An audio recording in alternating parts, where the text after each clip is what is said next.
Welcome to the new Flash Under 420 podcast in collaboration with Chad Ray and Emerald TV. My name is Dennis Bernstein. To my right here is Miguel Gabriel Molina. To my left is Sarah Schrader. And this begins a series that goes deep into what's happening in California, what's happening with cannabis, what's happening with medicinal cannabis. So welcome, everybody. It's an honor to be here. And Miguel, this is essentially your conception. Tell us what we're trying to do here. Well, we're here as Flashpoints Pacifica.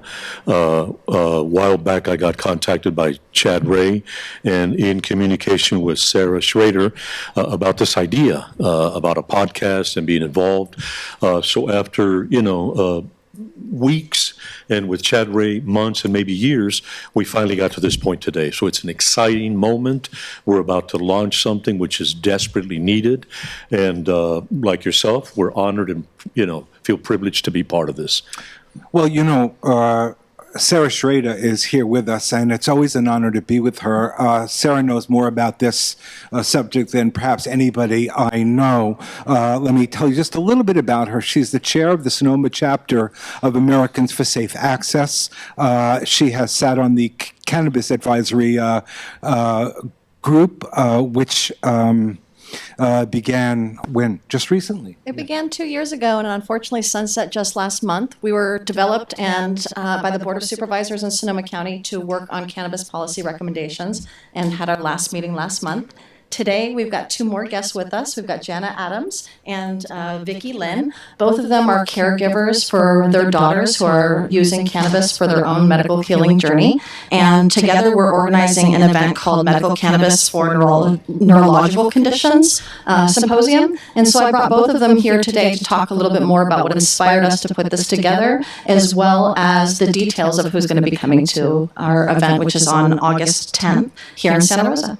Yeah, and let's just remind people that this is an incredibly important gathering that people should know about, medicinal cannabis for neurological conditions symposium. You're going to learn a lot more about that in the next minutes, but wanted to tell you that we'll say more about this. It's happening Saturday, August 10th, 10 a.m. to 2:30 p.m. Very important gathering. So why don't you, again, bring in our guests and let's get into the depth here. What are we talking about? What is the struggle? What's new? What do we need to know about the struggle now in terms of medicinal cannabis and access to the safest forms of what we need, what people need?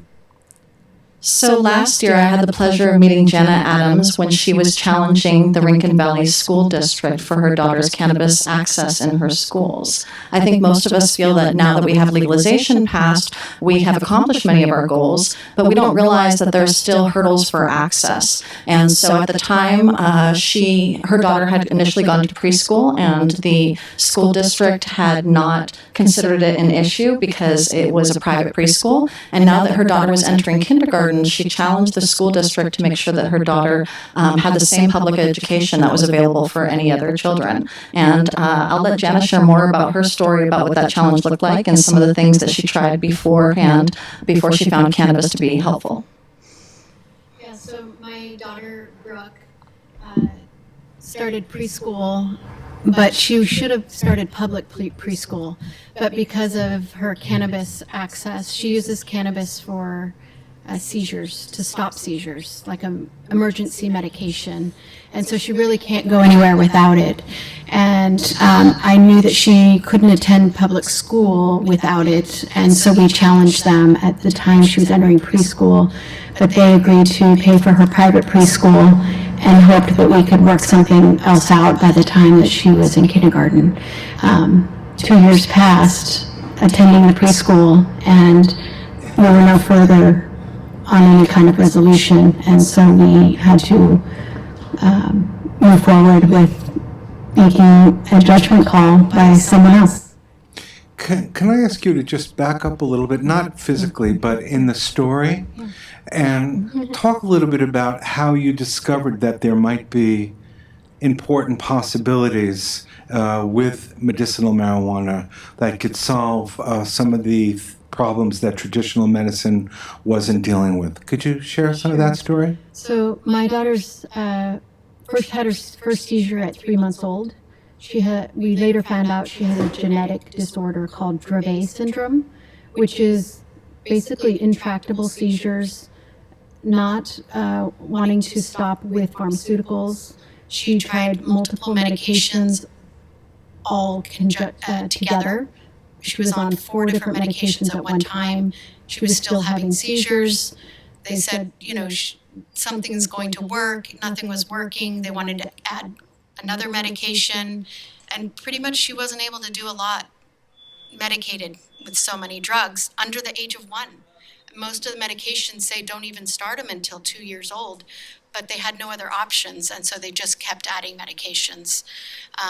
We also tried the ketogenic diet, which is known to help with epilepsy, seizures. That failed also. They, at the time, were going through a trial at UCSF, and she didn't qualify because she wasn't having enough seizures to show the trial was working.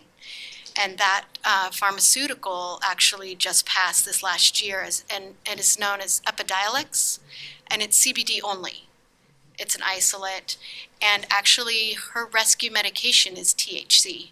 So even if we would have gotten to the trial, I don't feel like it would have helped her the way that it's helped now. Again, you're listening to a brand new podcast, and we are delighted to be working. This is the Flash Under Crew, Miguel Gavilan Molina. My name is Dennis Bernstein. We're here with Sarah Schrader, and this is the 420 podcast in collaboration with Chad Ray and Emerald TV. Do you want to pick it up from there, Sarah? Absolutely. Jana, do you want to tell us a little bit more about what your experience was before finding cannabis, what some of those symptoms were like, and what were some of those prescriptions that were given to you for your daughter caused other side effects, other reactions? Can you tell us a little bit about some of those experiments that you've had during that time? Sure. So just before she turned 1, she was on 3 medications, and then she got sick and was hospitalized for a week. And during that hospitalization, she coded red. She was intubated.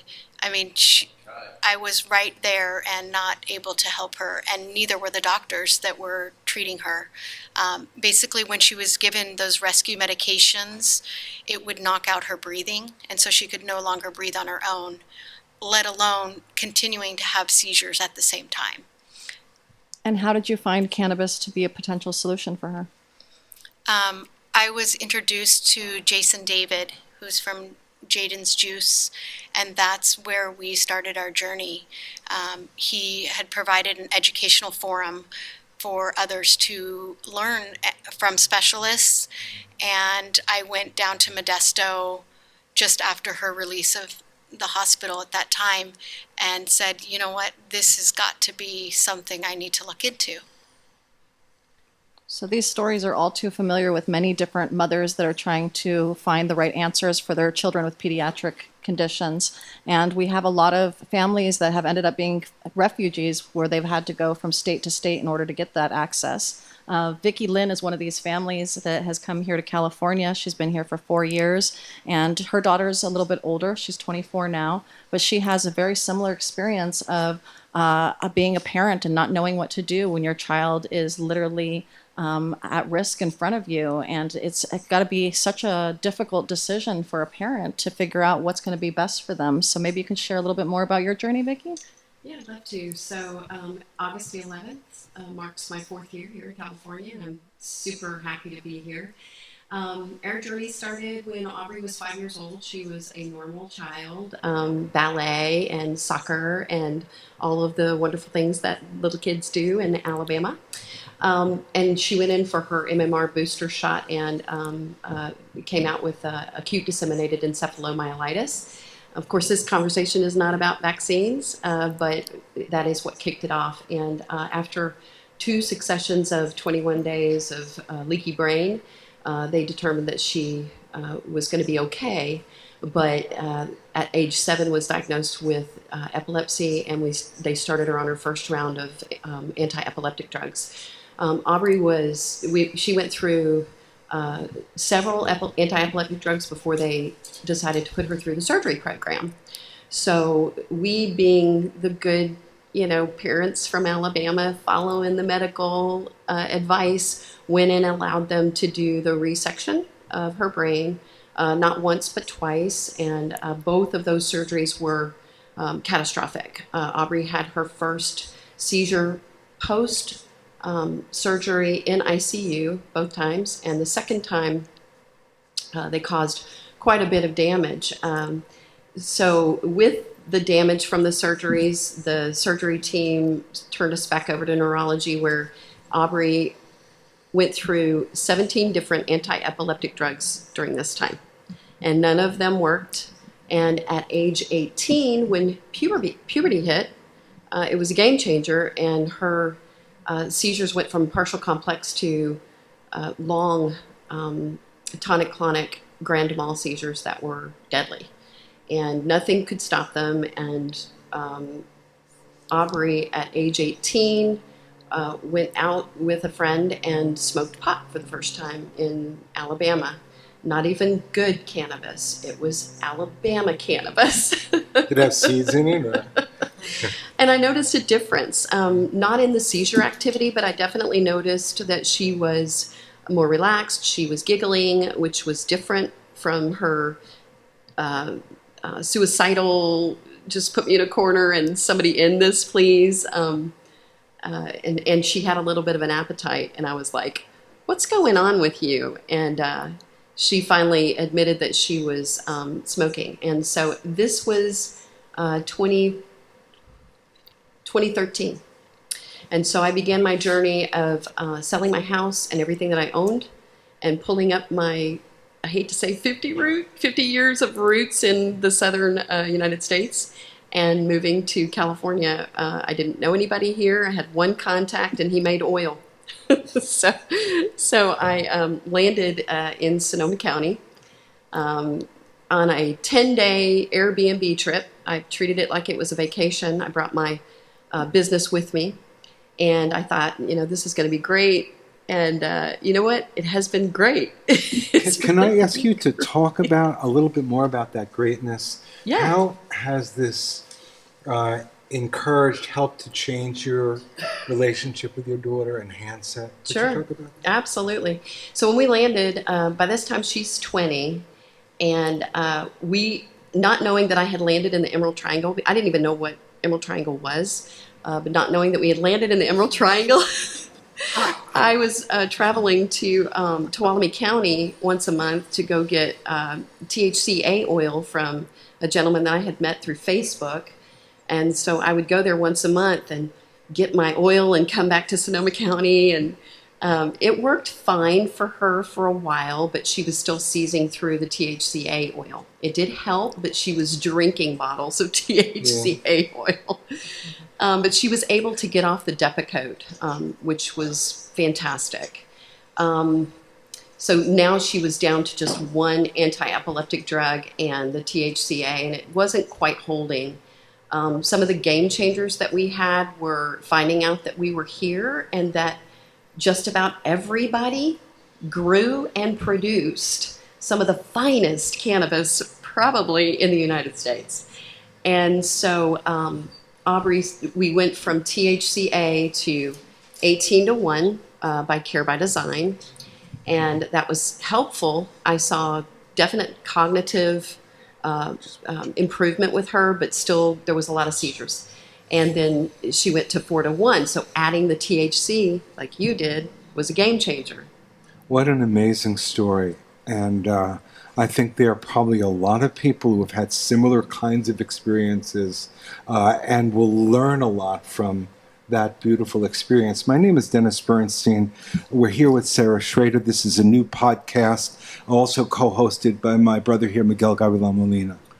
This is a question I have for you, Sarah, and it's something that I've picked up from people out there that use cannabis oils for medical reasons, purposes. With the whole big ag coming in, this year we saw recreational adult use, finally accepted here in California, and it's rampant. in some ways, sometimes there's a little confusion. When people have told me, I've gone to dispensaries, and some dispensaries they don't even know what is medical grade, and what is adult use, marijuana, which is a little different.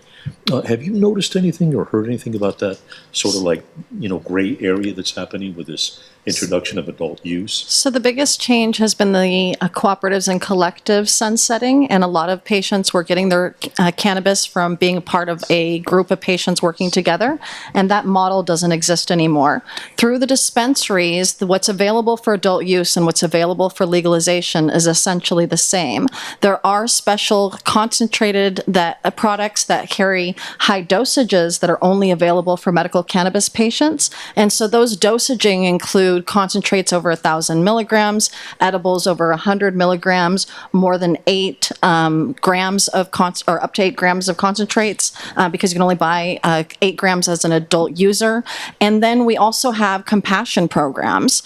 Compassion programs are only available through medical programs, which means you need to go out and get a state ID, which formerly used to be voluntary. So in order to get free medicine now, we're now relying on the dispensaries instead of the collectives. And when they're paying the taxes on it and they're paying to produce that product, there's less compassion available for patients that are low income as far as affordability. So that's been the biggest change that I've seen, is a reduction of the low income programs that are available for patients that cannot afford to buy the amount of medicine that might be needed for their quality of life. Well, talking about, you just touched upon, the cost involved, and is there a difference? Like for instance, you, Vicky, you went out and had to buy all these oils, all that stuff. Do you find that there's a price difference, between recreational and medical use? So if you have a state card, you are given a bit of a discount. But if your child or if you as a patient are on 500 milligrams of anything a day, it's unsustainable. So it is a problem. And prior to legalization, there were compassion programs that were in operation and doing quite well. And to be honest with you, we were gifted just about every drop of oil through Care by Design and Emerald Farms. But now that the legalization has happened, it left the compassion got sucked right out of the state. It was miserable to watch, and quite frankly, patients, thankfully, in the state of California, we can still grow our own. And if you know how to, you can process it. However, if you've got a baby or a child like Jana's, there's no way that I would process my own. Because the testing results are really important. When you're dealing with a child that's very small, what you don't want to do is give them a dose that's more than a microdose, because they could experience lethargic symptoms that go with that. I once talked to a mother that before regulations passed had to retest everything that she purchased before she gave it to her child, because her child was only 18 months old. So it's really important now that we have these new regulations that we know the safety of these products and we know the accurate dosaging, because prior to this, that was a little bit unclear. You are listening to a brand new podcast, and we welcome you. This is a production of Flash Unda on Pacifica Radio. This is the 420 podcast in collaboration with Chad Ray and Emerald TV. And we're talking in anticipation of the Medical Cannabis for Neurological Conditions Symposium. This is coming up Saturday, August 10th. For those of you who are in Northern California and in the Santa Rosa, San Francisco area, you might want to check this out. And Sarah, let me ask you to say a little bit more about the conference and Dr. Bonnie Goldstein. So I think all of us are very sympathetic to the fact that mothers that are in this condition need more education, and they need trustworthy, reliable sources. And so Jana was really the inspiration for this event. She has been coordinating with the local chapter, and she personally invited her daughter's doctor here from Southern California, Dr. Bonnie Goldstein. We also have Dr. Bao Lee that will be joining us. We have also added attorney Joe Rogaway, who fought Jana Adams' case pro bono. He'll be talking to us about how to be safe legally as pediatric caregivers. Project CBD has also been involved, and so Martin Lee will be speaking, as well as a nonprofit from Southern California, Whole Plant Access for Cannabis, or for autism. So if you don't mind sharing a little bit more about how you coordinated these groups and got us all together to make this event happen? Yeah. So Dr. Bonnie Goldstein, I searched out who the best people were and who to get so that I'd have the knowledge to help my daughter. And when I found her, she had a 2-year waiting list, because there's not a lot of people out there that actually know how it works, why it works, and how it can help your child. And so last year was the first time we were able to see her. And once I met with her, I knew that she had a lot of the answers that I had been searching for. And I like to understand how the medication works, why it works, before I give it to my daughter. And so she was able to explain that to me in layman terms to understand. And I knew after participating in this kind of forum that was offered to me when I was looking from Jason David, I wanted to give back to the people that are still searching. And so I had asked her to come up here, and she loves it up here. And so it was just a matter of finding the right time to get her up here. Could you talk a little bit more about the disruptive impact sort of the traditional medical field could have on seeking this extraordinary help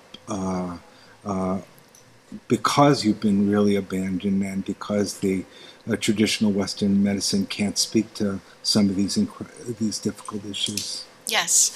So after I had gotten that information, my daughter was about 14 months old.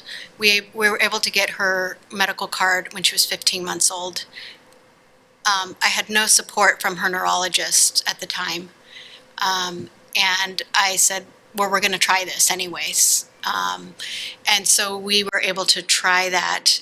And then we were able to find there was no rescue medications that were stopping her seizures. Typically, her seizures would be 45 minutes to her longest one of 3 hours.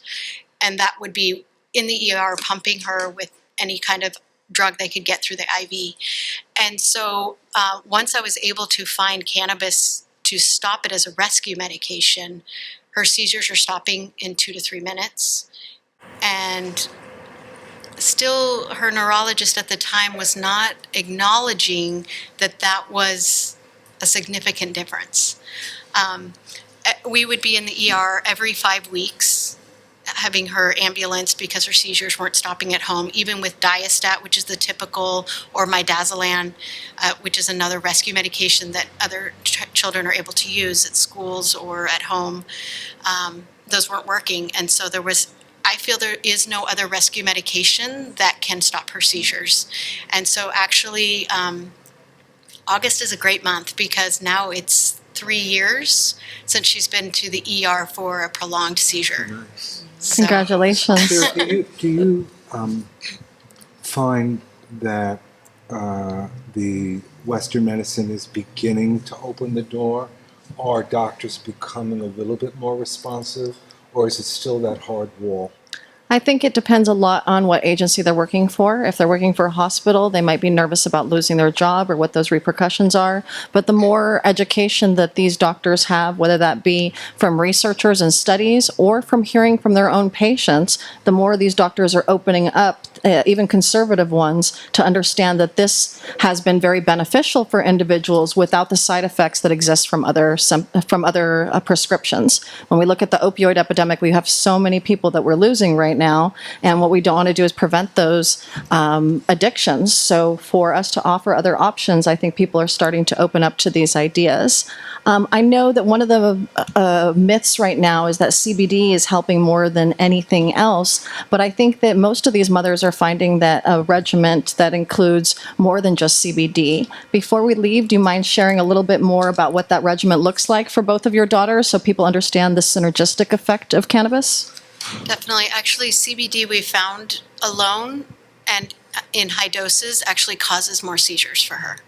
And so she's actually now on CBD, CBDA, THC, THCA, and CBG.